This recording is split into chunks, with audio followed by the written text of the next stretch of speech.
Halo semuanya, selamat datang.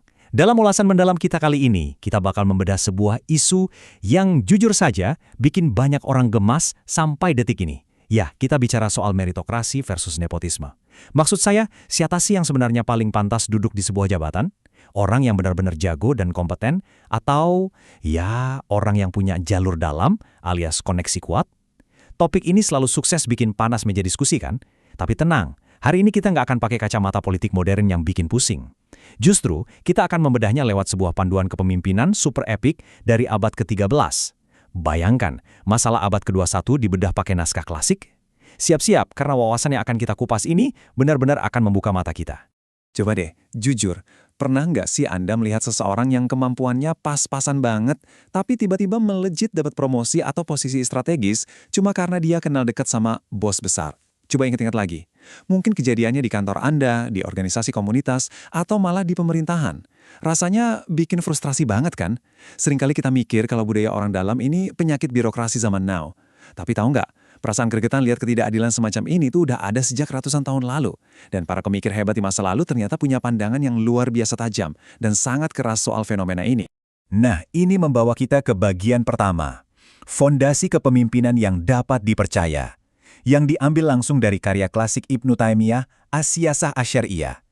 Ini bukan sekedar teori kering di atas kertas, melainkan sebuah buku panduan tanpa kompromi tentang keadilan sosial.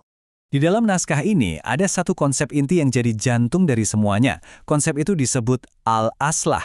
Apa itu? Sederhananya, ini adalah orang yang paling kompeten, paling layak, dan paling mampu untuk memegang suatu tugas atau posisi tertentu.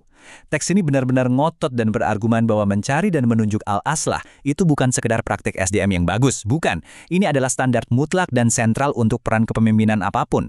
Bisa dibilang, ini adalah harga mati. Nggak ada tawar-menawar di sini.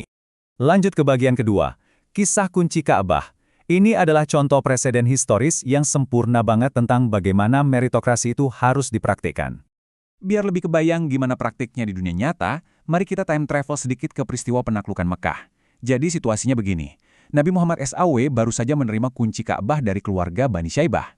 Nah, keluarga ini memang pemegang kunci tradisional dari generasi ke generasi. Tapi, di momen yang super krusial itu, paman Nabi sendiri, yaitu Al-Abbas, tiba-tiba maju. Dia meminta agar kunci itu diserahkan kepadanya. Alasannya, dia pengen menggabungkan dua tugas paling prestisius saat itu. Tugas memberi minum jamaah haji, atau sikayah, dan tugas menjaga Ka'bah, atau sadana. Wah, bayangkan ketegangannya. Di satu sisi ada paman sendiri yang minta hak istimewa untuk keluarga, tapi di sisi lain ada kewajiban yang semestinya. Benar-benar ujian yang luar biasa, kan? Terus, gimana ending ceritanya? Keputusannya turun langsung, lewat intervensi ilahi. Allah menurunkan ayat yang dengan tegas memerintahkan agar kunci Ka'bah diserahkan kembali kepada Bani Syaibah. Kenapa? Ya karena mereka ahlinya.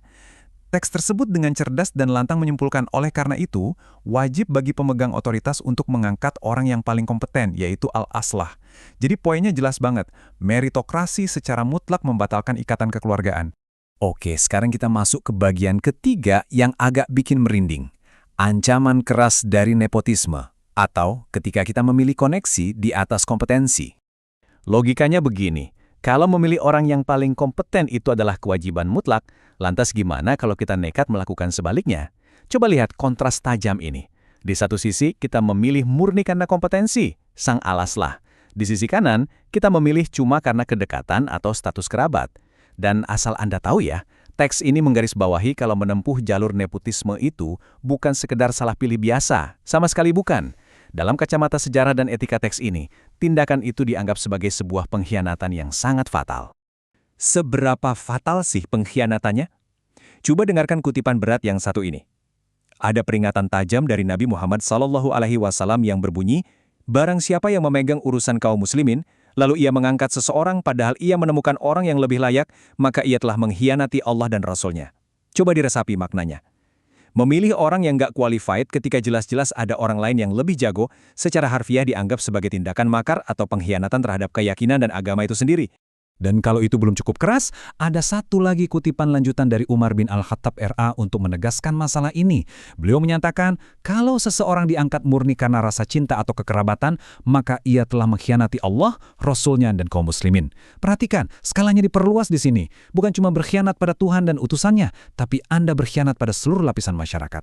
Bayangkan beban moral yang luar biasa berat ini bagi siapapun yang berani main orang dalam. Kita masuk ke bagian keempat, meritokrasi di semua level. Dari jabatan sekelas menteri tertinggi sampai ke kepala desa. Mungkin Anda mikir, aturan ketat ini cuma berlaku buat pejabat elit negara aja kali. Oh, jangan salah. Amanat tentang etika dan kepercayaan ini nggak cuma berhenti di puncak hierarki.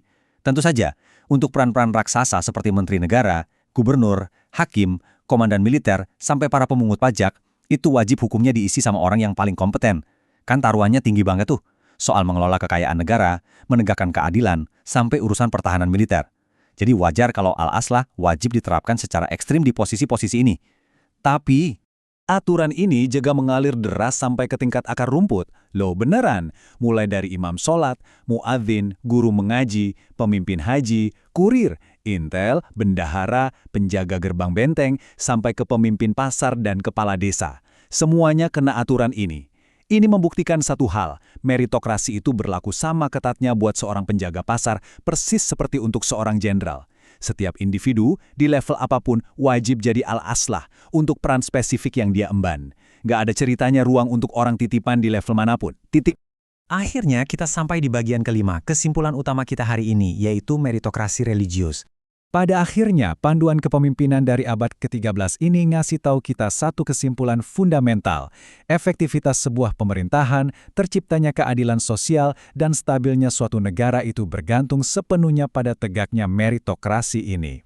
Jadi, pertanyaan paling krusialnya adalah, jika semua efektivitas benar-benar bergantung pada meritokrasi, sudahkah kita memilih orang-orang yang paling layak? Sebagai penutup ulasan mendalam kita hari ini, saya ingin Anda melihat sekeliling. Lihatlah lingkungan kerja Anda, organisasi Anda, atau komunitas di sekitar Anda. Apakah sosok-sosok yang memimpin di sana sudah mencerminkan standar al-aslah ini? Atau jangan-jangan masih banyak posisi yang diisi karena sekedar kenal?